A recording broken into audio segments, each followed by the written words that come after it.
but because of the pressure, the other people, and everything. So usually we all struggle with the reproductive system because it's where much more tension we have in the cells because of the traumas of being raped or being violated in many different ways, invaded by the energies of others, and that's a good sign that you start to feel uncomfortable and many things, because it means that the cells are reacting and let it all go out. So if you feel fine all the time doing a spiritual job, is that you are not doing anything. Basically, the real job is when you are feeling crap, basically, because your cells are trying to take out all the things that were stuck in their memory. So that maybe it's not even related to your life now, but with all your ancestors and everything. So, but the feeling he had was like going up like mother cells, like I already recognized ourselves like mother cells, going up in every system, so we could create new neurons, new synapses in the nervous system. So he was asking about that he felt first like in one of the temples pain on releasing when we had to cough and to release all the energy that we had inside, but then in front of Num, which is the ram, when we did the excretory system, he felt like soft, and then he was like dragged during the whole temple. So the question was, how can I accomplish in my daily life? How can I accomplish to be like dragged all the time? So so the thing is that I was explaining that we usually talk about the excretory system like if it is the most dirty one. We don't like it much because it's going to the bathroom and do horseshit. So so we don't like much that system, but actually it's the one that helps us to release a lot of energy so we can bring new energy. And the act of releasing the energy by consciousness makes the body to feel relaxed, because when we work with the circulatory system, two things happen in the body. One that says, I need to release in order to improve, to take new things. And the other one says, I don't want to release because I don't want to lose. Because the body wants to keep the things so it can survive. So this fight against the system makes tension in the cells all the time regarding the excretory system. So when we, with consciousness, becoming aware of what is the task of that system, go to the bathroom in a conscious way. On a boat. So we release that. We also allow the physical system to release other things, like she was saying, other chemical reactions that are also released, like how do you say in English? DMT. Okay. Like DMT that we have inside that makes you feel relaxed and like in a completely different mood. But it's something that you don't have to bring to yourself. It's something that you already have within, that when you allow yourself to release, that pleasure comes from inside. So that's why it's important also to pay attention to the excretory system, not like the one we don't like. If there's anything that you want to comment or that you want to ask. So one of the things she was feeling was the duality in the temple by the integumentary system, that by touching was the love for the creation of doing the hieroglyphics, for example, the memory that was in stone, and also the memory of the pain of being destroyed.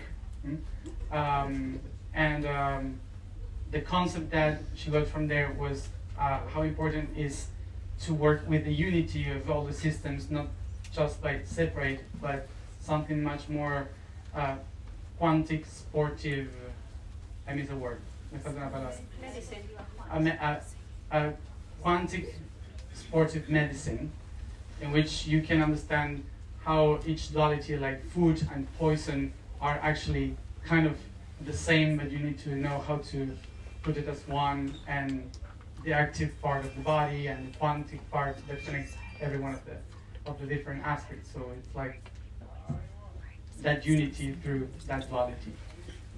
So the idea from the first part of the temple, which was recognizing the body as a temple, she was sharing that the important concept of what we were trying to embody in the temple was something very important that we have to transmit 144 when we do the task to transmit to the world, because today the planet is all about trying to do better with our body, but because we are not we don't accept actually how our bodies are. So all society is about how to change the body. We are not satisfied with our bodies and with our physical shapes, with everything. So this information is all around the world right now, and everything about the shape, the bodies, and how they are. So it's very important for us also acknowledging this, what we have done, creating the temple in the body, to send this information to the network, so we could have this acknowledging that each part of our body is perfect because we choose it to be here in this planet. So that's a very important concept that we have to transmit when we went through every system, like assimilating the love for each cell, for each part, and accepting each part as perfect as it is. As I said yesterday, there's no problem if the information is encoded in pain or in any low energy. You don't have to judge that information, because when you hold this information inside, when you put it together with other information, it makes sense. When you have it alone, it doesn't make sense. But you have to think that it doesn't really belong to you. The reason why it comes to you is because of resonance. Maybe because you have that frequency in your body, so the information around says, oh, this person has the same frequency for this information, so that's why it's better for that person to have it, because you will know how to keep it because you have it inside, you know? So it's like a radio station. So you will listen only that where you are tuned. And that's not a bad thing. If everyone is happy, we will miss a lot of information. Okay? Don't judge the emotions of the information. Just think, okay, if something is moving within, it's because something is happening. And that's the important thing. Then we all together, we release information and we'll be perfect. She said that why some information that maybe I received, it makes me feel sad. That was the thing. So I was explaining that it's about that, the tuning. If you are in the low tune, you will receive information that is in the low tune, but it doesn't mean that it's wrong. It means that you are the one that is able to download that information, that maybe others are not because they are vibrating higher, but we can miss information if all the people vibrate in the same thing. That's why we have to be all different. So we can receive different types of data. She was telling them, I feel sorry because I'm eating a lot of desserts. But she couldn't go to the bathroom, but she kept eating desserts. So she was saying, I'm so sorry, but this is just a few days. So she was talking to the cells, and when she was saying this, she felt how with her hands in the cold, it starts to burn like fire. So she felt, oh, they are answering. My body is in a party because we are talking. So she felt like happy because of that. And when she came to the boat, the body responded. and the energy was released. And during the night, only one disturbed. Perfect. Yes. So the answer for that is that it's much more heavy, the intention with what we eat, than what we really eat. So it's about the mind, the thinking, and how much light do we put in what we ingest. So the body feels that energy inside of us, and not maybe if we think that is wrong what we are doing, the entire body will start to prepare for that thing that is wrong. There was someone in my life that acted very selfishly, and it affected me like very strongly. And so I was trying to like find some peace about it or whatever, and I was trying really hard, and it wasn't working. And then I felt my inner self, which is usually always about love, whether I like it or not, you know. And it said to me, that person is about as spiritual as a rock. And I just started laughing so hard. So then, you know, I was like, thank you for agreeing with me. So then we get to the temple where we're like, feel the rock and eat the rock and da-da-da. And I was like, oh crap! Oh man. So I was like, okay, that's funny. Okay. So then my legs got like really heavy, and I was like, okay, I have to sit down for a second. So I was first towards the rock, and I was just like, all right. And then I sit down, and I had my back to the rock, and I was just trying to feel it that way. And I felt like, I don't remember if we were actually humming or if I could just hear some humming, but it was just like at this level in between where heads were and the feet were, and it was just like this hum that was like going around in this tone. And then I started feeling it go like this wong, wong, or whatever. And then I was just like, wait, and I could feel like a presence of something, you know? And I opened my eyes, and it was this little cat, and its purr was in this like perfect vibration, and it was like it either calibrated its purr to our vibration tone, or we were calibrating to it or something. And it was She was in the middle of all of us. Yeah, well, and I was on the side one, and at one point there was one of the cats. So maybe there was one in the middle, and maybe she wandered, maybe one went to the side. And it was just like, I just felt like such an expansion, and it felt like it healed that thing, and it was just like, so I was like, really. Talking about the heart chamber, you said how important was to recognize that the heart is not only a muscle but also a mind. It has neurons, it has memory. So how important is to think about the unconditionality of the heart, and to recognize that the heart is that if we use the filter of the heart to see the reality, every piece can fit in its place, because it's much complete, the mind of the heart. But it felt like a gift to the body, to recognize the importance of each part and to love the entire system. Venus always in the axis. Use the filter of the heart to see the reality. Yeah, because the body,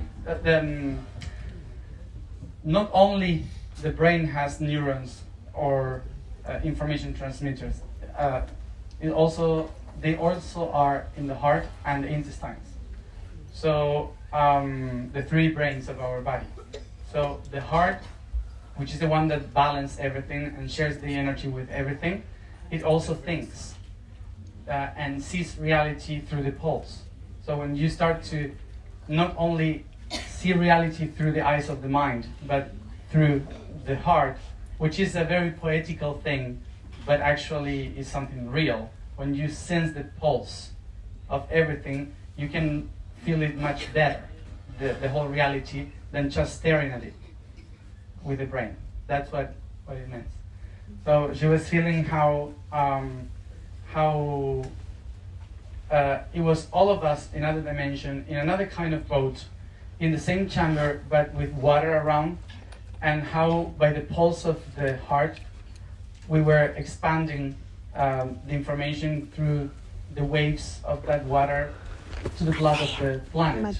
And that was actually what we were doing. Take a picture sending of that the cat to the blood of the planet. Remember that that the circulatory system is the one that brings all the nourishments to the cells for them to have energy.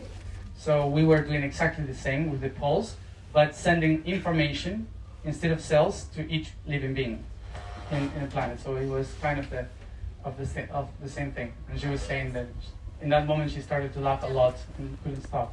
It says we didn't share that much from the reproductive system. Right. We just went over. Someone had told me there was a lack of men.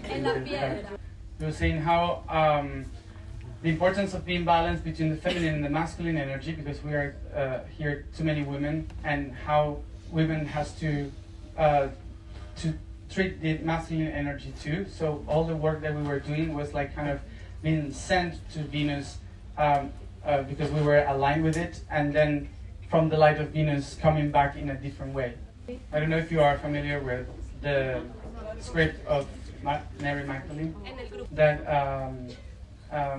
they share in the group something about that script, and it is explained on how to manage these two energies in oneself and with others. So it basically connects from the sacrum first, goes through the heart, then it is released by the throat through the mouth, and then by the it goes through the crown, expanding to the torus around. So that's a summary of the information there. She's sharing that in her life is very serious at home, like not doing much laughter. And yesterday in the nervous system, she came back that laughter, and all that part was perfect. And after that, every silly thing was like something to laugh. So it was like a release, isn't it? Very a relief. The thing is that nervous system was not designed by biology to make us laugh or to feel and sense like we do today. It was designed to make us survive. So this nervous system was all prepared to let know the body what is going to kill us. That's what it was done for. And laughter was also done to fight against our adversaries, our enemies. Because at the very beginning, the animals doesn't laugh. They just do like this to show the teeth so the other ones get scared. Okay, so that's why the laughter. When we became cultural beings, laughter and the nervous system became much more about a pleasure, because we don't have to survive, because we found a way to be together and to feel comfortable, not feeling attacked all the time. So laughter and tinkling and all these kind of things transformed from being a painful tool to survival into a way of communicating to one another. Okay, so that's why to heal the nervous system, you have to use the oldest tool of survival to make you connect with the spirit. That's why laughter is the best way to awake the nerve system in order to be connected with the spiritual world. Like Valentine's Day. She was sharing that the importance also about the connection with sexuality in the feminine aspect in the women, because that connection with the creator, with the creation itself, also transformed from pain to pleasure, is something that we have to work a lot, because for thousands of years the feminine body was treated like in a way of repression. So she could feel that when I was saying, now touch your parts, acknowledge them, she felt like a shock in the energy of how stressful it is for many women, mostly, to even being dressed up in the dark, nobody watching, to put your hands there. You know? So it's so stuck, that energy, that we have to gain back the courage of gaining security in being related with our genitals and not being afraid of it. Okay, so that's something that we have also to change in our biology, which is the suffering of reproduction, the suffering of creating, and turning it into pleasure. Okay, so release the tension in the mind regarding that. The thing was that she said, even though nobody wanted to leave the stone, so I was saying yes. In the columns we were only 10 people, and all the others were still like grabbing it. Some of us tried, but the feeling that he had was like when I said hug each other, touch each other, like feel the bodies of the other ones, like this feeling that I don't know if I have to do it, I'm repressing myself, and suddenly he felt someone touching him, so he said, okay, so I have to do it too. but this thing of the other one allowing it and allowing yourself to sense the others with respect, it takes all the dirty thoughts away, and he described it like if you were swimming in roses, because it's like much of flowing thing. Okay, so the two things that she wanted to share was that importance, that that thing that everyone felt. She felt how this permission that started to be flowing in between one another, how it started to expand to the entire group, like not thinking about the gender, not thinking about anything, ages or anything. It was just like something that started to spread. That was perfect. How it was like a wave that started to move, and at the last thing, at the end of everything, how it felt like the whole system was checked and as a perfect mechanism being recognized.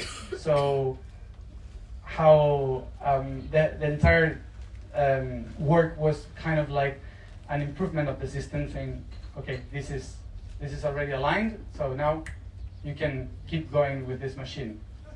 Kind of like so as you were saying, we had already prepared our physical body for the spiritual body for the next temple.